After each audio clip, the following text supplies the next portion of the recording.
speech last night.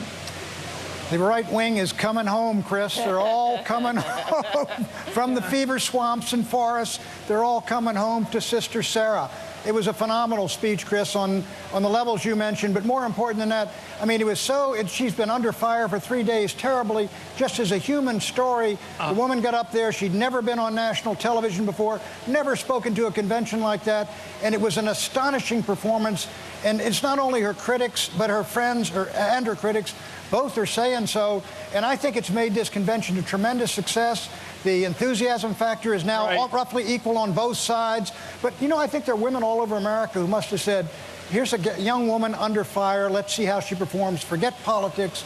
And I think they've got to say, I mean, that's just a terrific young woman, and we got to be proud of her as a woman. Dr. Phil, you are the most sympathetic person. After weeks of crocodile tears over Hillary Clinton, now you've become the foster father of all women politicians. Chris, when I'm By the way, it was with Harry Truman last night who said, if you can't stand the heat, stay out of the kitchen. Excuse me, you guys are playing a game. You're saying, let's bring on a woman candidate, which is a great advance for American life, and then, let's not be too tough. Chris? Excuse me, Pat, the name of this show is Hardball. Okay, let's get started here. I want to know what question's been out of line. Okay. What question's been out of line? The question's been out of line. The questions are asking about her family life, putting on the front page. That's out of line? Since when have you left the Clintons' family life out of the picture? Since when has the Republican right left the Clintons alone? You've been trailing them like bird dogs for 20 years. It's nonsense. You guys are complete charlatans on this issue. What's your problem? What's your problem? I have no problem with press coverage if anybody wants to run this country. You let me talk a second. What's your problem with strong women, buddy? You got beaten up Hillary. You beat up on Hillary. You had to apologize for that. You've been beaten up on this gal. You're apologizing for that. You made the MS. The MS and NBC should not stand for misogyny. The current state-of-the-art term for a woman running for president is woman, not gal. Sexist. Okay, that's the way. The woman, the person sitting on the set that actually has estrogen flowing in her body would like to speak. These crocodile tears are so fraudulent. The questions that have been asked about Sarah Palin from the mainstream press have been proper. It is a proper line of inquiry. Us Magazine, anybody who sells newspapers in the magazine aisles in the grocery store, that line of inquiry is inappropriate. But just as Barack Obama had to take these questions, and every question he got was not racist, some of the questions that are being asked of Sarah Palin are not sexist. She's on the top of the ticket. So if the true sexist is the person who asked for a separate dispensation, for someone who says you can't ask questions about her appropriateness for national office, that would be the true sexist. What did Bush call that stuff? The bigotry of soft expectations? Absolutely. Isn't he the guy that coined that one? He coined the phrase, and he was absolutely correct. The questions that are coming from the mainstream press, I don't have any problems with, and I'm the only woman sitting on the set. Well, but you're not an expert. You're not an expert. Look. Chris, no, I'm not either. I'm not either. But Chris, ask yourself. You got Mitt Romney. You got Fred Thompson. You got Rudy Giuliani. And you got Mike Huckabee, all of whom are mainstream moderate conservatives. All of them attack the media for what they're doing to this woman. What are they doing? Please tell me what they're doing. Why do you think they were cheering in the hall? Do you think they were making up what was being done to her? I have sat here for 4 days, ever since we've heard of Sarah Palin as the nominee for vice president, learning about her. There's been no nasty questions coming from this show. We've been trying to learn. That's all we're trying to do. Who is this person? Can I say Make a list of the types. Do you think? All right, hold it. Do you think? Do you one attack from this show? Do you think the front page of the New York Times, 2 or 3 stories on her pregnant daughter, is legitimate coverage? I'd like to just say, as someone who does not feel victimized by the fact that I am a woman, Sarah Palin is the only person who's not whining. She got up on that stage last night. Thank you for coming to her defense, Pat. But she got up on that stage last night and she rocked the house. She's not saying, here, I'm a woman, I'm victimized. She's saying, bring it on. She came out with both guns blazing, and she has said to every man and every woman in this country, I'm running for the second highest office in the country, and if you come for me, I'm ready. I think, Pat, we have to ask the same questions of all the candidates. So let's get to let's get to the sweet spot. The stock market dropped 300 points today. What are we going to do about it? No, what are we going to do about it? 330. What are we going to do about it? Those are legitimate questions. What are we going to do about it? What are we going to do about the health?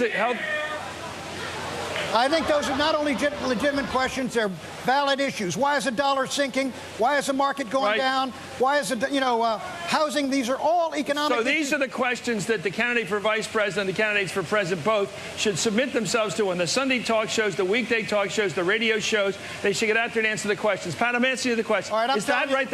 Is Governor Palin responsible to the public to begin answering those questions or not?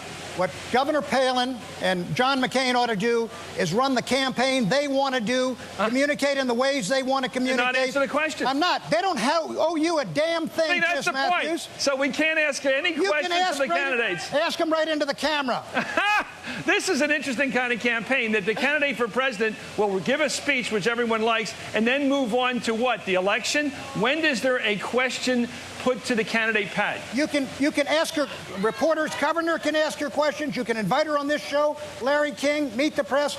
But the campaign itself has got the right to decide how they communicate with the country that what they want them to elect. So the references to Harry Truman last night about if you can't stand the heat, stay out of the kitchen are irrelevant. No, you can say it right into the camera. You can say they can't stand the heat. She's gonna, but you can't order her on this show. No, he can't order her on the show, but he will invite her on the show, and I guarantee you that if she's a guest on the show, she would be insulted if you didn't ask her the same questions that you would ask a male. Do you think it's appropriate for Pat to even suggest that we might have a candidate for vice president of the United States who would skip from the nominating convention to the election booth without submitting herself or himself to tough questioning from the press? Is that even an appropriate concept in a modern American democracy? Well, I don't think.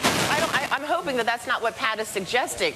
I mean, no, I'm not suggesting that. I think what he is rightfully suggesting is they're going to spin and they're going to answer questions any way they want to. But I think that the bottom line is the only thing that would be sexist would be not to ask her the same questions that you would ask Joe Biden. That's the only thing. Well, I remember a campaign in 1968 where the Republicans had Bud Wilkinson, the coach of a football coach, asking from Oklahoma, who wrote the questions? I know you did. Now that's a Pat Buchanan campaign. That was the campaign plaque writes the questions to the candidate and has some football coach put the question to the candidate. Boy, is that democracy! You know who programmed it? Roger Ailes. Roger Ailes programmed it as a 28-year-old. Look, Chris. I'm just asking, Pat. Tell me the whole biography of how a campaign should be run. Here's what I'm saying. As in the White House, as White House communications director, you've got an obligation to communicate with your people if you want to lead. But like Reagan, his basic format was speaking out true speeches, and he wasn't as good at Q&A. Nixon was terrific at Q&A. He had primetime press conferences. We use those. How McCain and Palin communicate, they got an obligation, is their own decision based on how they best win the presidency of the United States. You and I can say anything about them we want. We can ask questions. But I'm asking about if the American people have a right. Who are the American people? Aren't demanding it. You are. Well, I'm asking this. Do the American people have a right to see candidates for president and vice president submit themselves to tough questioning by objective journalists? Yes or no? They do. Do they have a right to have that kind of performance by the candidate demanded of candidates? Absolutely. Do you agree? I don't think it's a law of the land, no. But do you think they have a right as people who vote in a democracy to have the candidates submitted to tough questions? I think they can look at her and say if she's not answering or he's not answering tough questions, I'm concerned they don't know anything. I may not vote for him. But there's no moral obligation on them. Is there a political obligation? No, there's not. You run a race to win. This is extraordinary. But you were saying if Barack Obama were to run for president and not go on any show where he might face adversarial questioning, you wouldn't find a problem with that? He just went on O'Reilly for the first time today. They've been begging him to come on Fox. Democrats don't even go on Fox. You're scared to death of them. Scared of them? Yes, you are. Why don't you go on there? The Democrats have been ducking them for years. Look, I predict she's going to go on the air. She's going to answer the question. She's going to absolutely surprise everyone the way she did last night. Sure she will. I think it's wonderful. But you gotta take time. Pat, please excuse me. I think the sense of chivalry that we are seeing within the Republican Party is really nice. But you know what? She doesn't need it. She is going to do fine on her own. She's on the offensive, and she is exactly what John McCain needed. She doesn't need it, but I'll tell you, all those four guys getting up there hammering the media, that's not only selling in this hall, that's selling in this country. I know, it's great PR. There's no doubt what you're performing here tonight is part of the performance. It's not PR, Chris. No, it's brilliant. They don't like the press. This 1950s version of chivalry. Let me get the chair for you in an attempt to reduce her potential as a leader. It is reducing. You accuse me of not respecting strong women.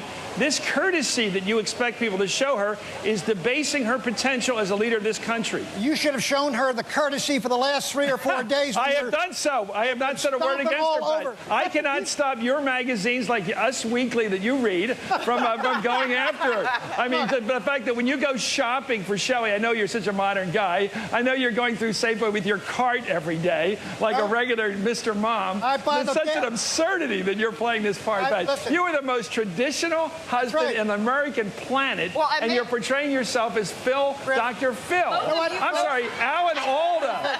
Alan Alda. You're Alan Alda here. It's outrageous. Chris is out of control. That woman got up there and whacked him down last night, and he can't handle it. That's right, Pat. You can't handle it, Chris. This is, ladies and gentlemen, political cross-dressing of the worst sort you've ever seen. This guy playing Alan Alda, the Mr. Sensitive. Pat, pal of mine, someday you'll take back these charges, but until then, I forgive you. Tough time in Philly with the women, Chris. Okay, thank you. Patrick J. Buchanan, still living in somewhere about 1957, but still happy to be there. Coming up. In 2008. Coming up, this is completely ridiculous. Coming up, he met resistance in the Republican primaries, but Rudy Giuliani wowed the crowd last night in support of the McCain-Palin ticket. He'll be coming right here to answer my tough questions, just like anybody running for president.